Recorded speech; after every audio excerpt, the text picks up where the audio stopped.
Lockdown से पहले गीता के घर का नजारा कुछ ऐसा था कि रोहन ऑफिस जाता था और शिविन स्कूल। जिनके घर से जाने के बाद गीता काम खत्म करके बाकी समय आराम करती थी।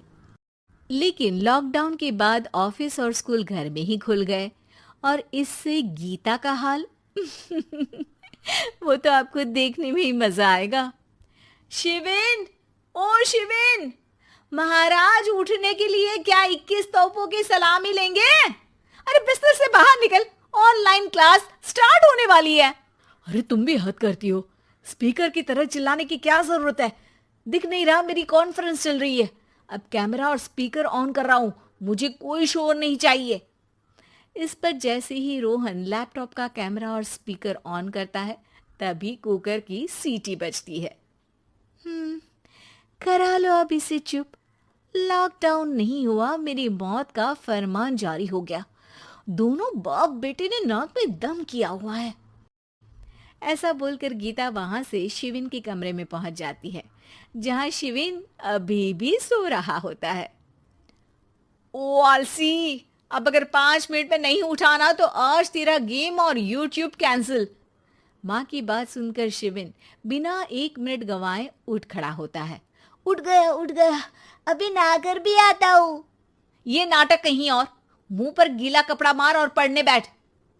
शिविन की ऑनलाइन क्लास स्टार्ट हो जाती है, जिस पर गीता उसे वहां बिठाकर रसोई में चली जाती है।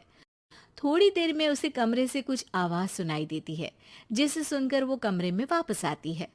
हाय राम, तुझे क्लास अटेंड करने के लिए बोला था, कैमरा ऑफ करके बिस्तर पर नाचने के लिए नहीं बोला था। मम्मी मुझे कुछ समझ नहीं आ रहा, आप बाद में पढ़ा देना ना, वैसे भी अटेंडेंस तो लगी गई है। हाँ हाँ बेटा, जरूर बन जा, तू अभी से हम सबका बाप बन जा। अरे नहीं मतलब कहाँ से लाते हो इतना दिमाग, और पढ़ाई करते हुए ये चला कहाँ जाता है? नाइस क्वेश्चन, दिमाग से पूछकर बता दूंगा। शिविन की बातों से परेशान होकर गीता उसे मारने के लिए जैसे ही आगे बढ़ती है तभी वो कमरे से बाहर भाग जाता है। अब शिविन आगे आगे और गीता हाथ में चप्पल पकड़े उसके पीछे पीछे पूरे घर में दोनों घूम रहे होते हैं। इसी बीच वो रोहन के पास पहुंच जाता है और शिविन को मारने वाली चप्पल रोहन के लैपटॉप पर जाकर गिरती है। ओए माँ! मम्मी, अब पापा को चप्पल मार रही हो? वो आज तक के रिपोर्टर, चुपचाप जाकर क्लास अटेंड कर ले, नहीं तो अगली तेरे पीछे लगेगी। इस पर शिविन वहां से चला जाता है, जिसके बाद रोहन गीता से कहता है, इस सर्कस के लिए कुछ बोलना चाहोगी? अरे क्या करूं, जब से तुम दोनों घर में रहने लगे हो घर अपने आप ही सर्कस बन गया है और मैं तुम्हारी नौकर।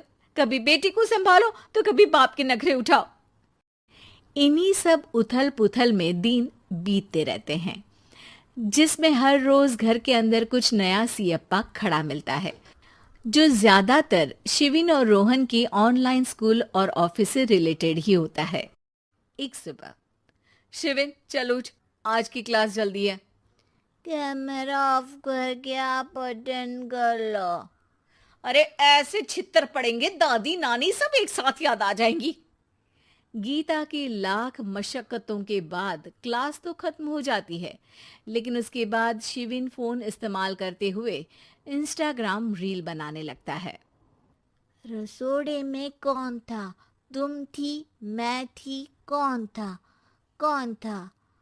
हाँ, मैं गरीब हूँ, मैं गरीब हूँ। अरे ओ गरीब के बेटे, आजा, मैं बनाती हूँ तुझे गरीब।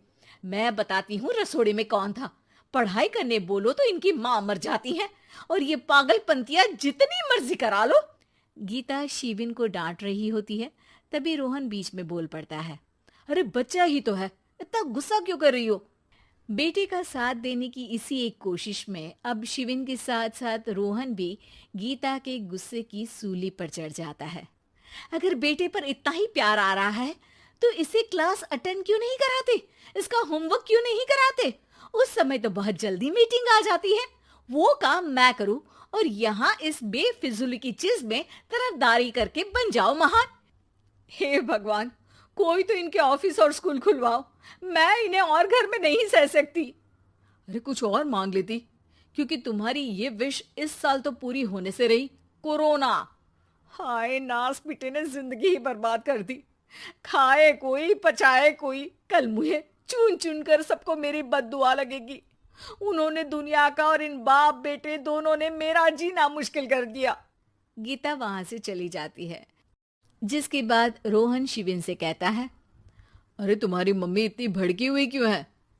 आपकी वजह से पूरा समय घर में रहते हो और उस पर कोई काम कराने की जगह बस ऑर्डर देते रहते हो। अच्छा बेटे, सारा इल्जाम मुझ पर?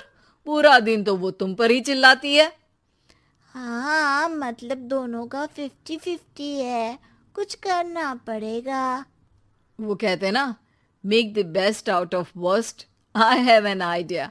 वैसे तुम्हारी माँ सही कहती है, बहुत जुबान चलाने लगे हो, कम बोला करो। अगली सुबह रोहन और शिविन अपनी गलती को सुधारने के लिए गीता के उठने से पहले घर का आधा काम खत्म कर देते हैं, जिसे देखकर गीता खुश हो जाती है और फिर बाकी बचा काम वो तीनों मिलकर पूरा कर लेते हैं। जिसके बाद अब वो सब मिल बांट कर हर काम में एक दूसरे की मदद करते हुए लॉकडाउन का मजा लेने लगते हैं।